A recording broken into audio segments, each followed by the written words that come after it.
Hello everyone. This video introduces Chapter 5, Discrete Probability Distributions.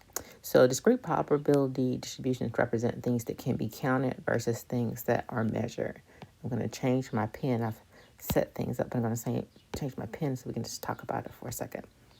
So if we talk about things that can be counted versus things that can be measured, if I were to count the number of people standing in line, if I were to count the number of defects that a batch of products had, right? Versus things that can be measured. I would measure weight.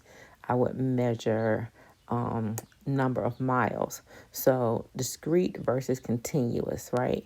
And another way to think of this is discrete being incremental versus continuous being fluid, right? So for a continuous distribution, there's an infinite number of ways that the measurement could go. In this chapter, in Chapter 5, we're going to talk about discrete probability distribution, which is binomial and Poisson.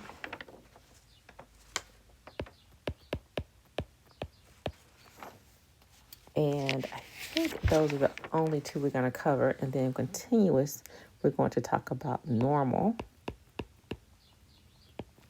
And we're going to talk about exponential.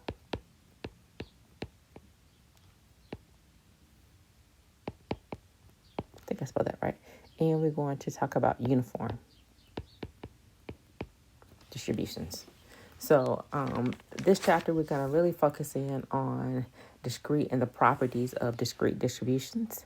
And then also want to talk to you just a little bit about, so I can get these off, the conditions of discrete distribution. One, each outcome needs to be mutually exclusive, meaning that in these increments, there's no overlap. And then two, probability of each outcome is X. So the probability of each outcome is represented as probability of X. And then we sum the probabilities together, the sum of PX, let me put an I right there, the sum of the probabilities equal to 0. All right, this information is also in your book and in the PowerPoint slides for the chapter, but I thought I would just introduce the topic, and then I have lots more videos to come. So I'll see you in another